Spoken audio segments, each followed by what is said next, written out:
Alhamdulillah, kita masih di kitab Mukhtarul Hadis halaman 12, hadis ke 89.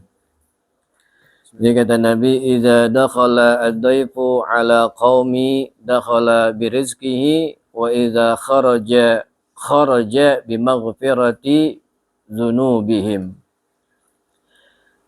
Idza dakhala ad-daifu. Jadi apabila datang tamu, tamu ke rumah kita,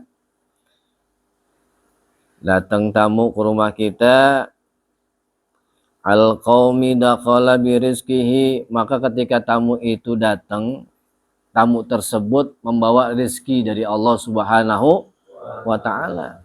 Jadi kalau tamu datang jangan kita apa namanya? Empat. Ada kan ya tamu gitu ya?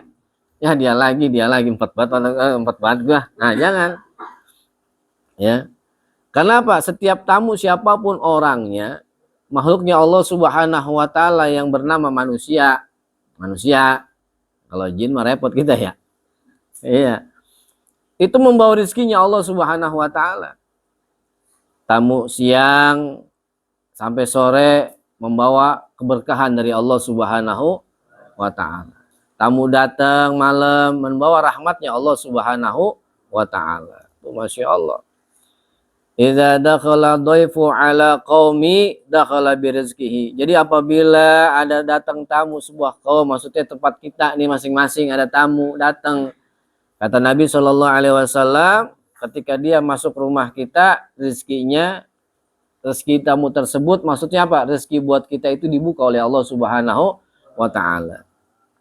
Wa iza kharaja, apabila dia keluar, pulang, kharaja bimaghfirati dzunubihim. Ketika dia keluar, maka semua keluarlah daripada dosa-dosa kita di hadapan Allah Subhanahu wa taala, maksudnya diampusin.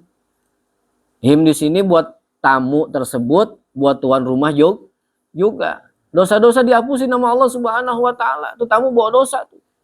Maksudnya bukan berarti dosa-dosa kita nih tuan rumah diambil sama tamu, bukan. Ya.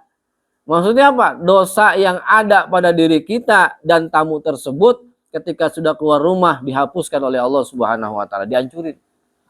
Makanya dari riwayat tuh yang pernah beberapa waktu lalu Anda pernah bilang, ada riwayat bahwasannya ada sahabat Nabi SAW itu ada seorang istrinya kalau kedatangan tamu empat mulu, bawaannya kagak seret aja bawaannya, alasan capek lah, alasan males lah, karena rata-rata begitu tuh cewek tuh, bini-bini kita ya, bini kita kalau ada tamu yang kira-kira disenengin, kira-kira kita senang, romannya senang banget, kira yang kagak senang, empat dia lagi, males banget romannya, emang ya, iya. Masya Allah. Akhirnya apa? Ngadu sama Nabi Muhammad SAW. Ya Rasulullah, saya punya bini. Cuma kira-kira kalau seandainya datang tamu, bini saya romannya agak segen dikit. Akhirnya apa kata Rasulullah?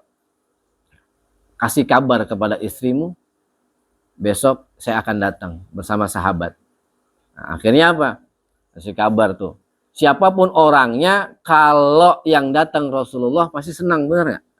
Karena Rasulullah SAW itu luar biasa. Jangankan pakai orang yang demen sama dia, musuhnya aja senang sebenarnya nggak sama dia. Cuma karena apa? Karena lantaran dia iri, nggak bisa. Seperti halnya apa? Seperti halnya Rasulullah.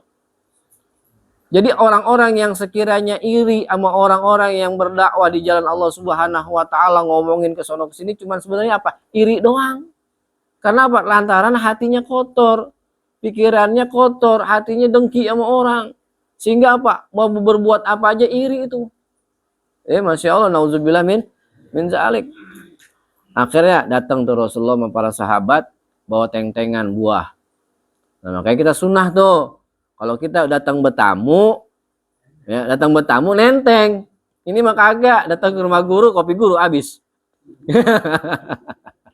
Teh guru habis. Orang membawain ke rumah guru, ya kak? Iya, ini Masya Allah. Tapi nggak apa-apa ya nggak. Yang penting masih ada stoknya, ya. Masya Allah kita. Bawa tenteng-tengan Rasulullah Shallallahu Alaihi Wasallam ke rumah sahabat tersebut, diterima oleh keluarganya. Akhirnya singkat cerita Rasulullah mau pamit pulang, itu tuan rumahnya diajak ke depan pintu. Makanya Pak, sunnah Nabi Muhammad kalau ada tamu kita nganterin tuh sampai depan pintu. Gitu, nganterin depan pintu. Dengan izinnya Allah Subhanahu wa taala diperintah sama Nabi Muhammad sallallahu alaihi wasallam, lihat nanti apa yang terbawa. Dengan izin Allah, tuh bininya ternyata apa? Ketika Rasulullah sallallahu alaihi wasallam pulang, baru beberapa langkah itu ternyata dalam 7 langkahnya Rasulullah di belakang itu ada kalajengking, ada ular, hal-hal yang kira-kira nggak mengasyikan.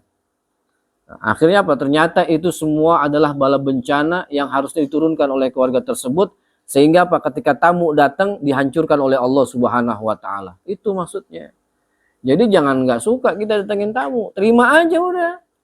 Mau seneng mau enggak, terima aja, karena apa? Semuanya kehendaknya Allah Subhanahu wa taala. Berarti dengan cara itu Allah Subhanahu wa taala untuk apa? Menghapuskan dosa-dosa kita. Hati kita cuma sediain air. Iya enggak? Air doang kita sediain. Tapi karena memang itu sudah kehendaknya Allah Subhanahu wa taala, dengan cara itu Allah menghapuskan dosa kita. Ketika tamu kita pulang, dihapuskan semua dosa orang yang bertamu, dengan sahibul baitnya pun dihapuskan oleh Allah Subhanahu wa taala. Amin ya rabbal alamin. Makanya kata Nabi sallallahu alaihi wasallam, "Idza dakhala ad-dhaifu ala qaumin dakhala bi rizqihi wa idza kharaja bi maghfirati dzunubihim." Jadi ketika tamu datang ke rumah seseorang, suatu kaum, maka membawa rizki dari Allah Subhanahu wa taala, dan apabila dia pulang dari tempat tersebut, sesungguhnya bimaghfiratihi dzunubihim, Allah hapuskan daripada dosa-dosa mereka semuanya. Amin ya rabbal alamin. Allahu alam bi barakatihim wa asrarihim wa karamatihim wa imdadihim wa ila hadratir rasul Nabi Muhammad sallallahu alaihi wasallam bi barakati sirril Fatihah. Bismillahirrahmanirrahim. Bismillahirrahmanirrahim. Alhamdulillahi rabbil alamin arrahmanir rahim maliki yaumiddin. Iyyaka na'budu wa iyyaka nasta'in ihdinas siratal mustaqim. Siratal ladzina an'amta 'alaihim ghairil maghdubi 'alaihim waladdallin. Amin. Ya arhamar rahimin irhamna Allahu bihaqqil Fatihah bi sirril Fatihah wa barakatil Fatihah wa bil mu'jizatil Fatihah. Ya farijal ham ya kasifal gham ya man liyabdighfir wa irham. La haula wa la quwata illa billahil aliyil azim. Wa akhiru da'wana alhamdulillahi rabbil alamin. Qabul. Alhamdulillah.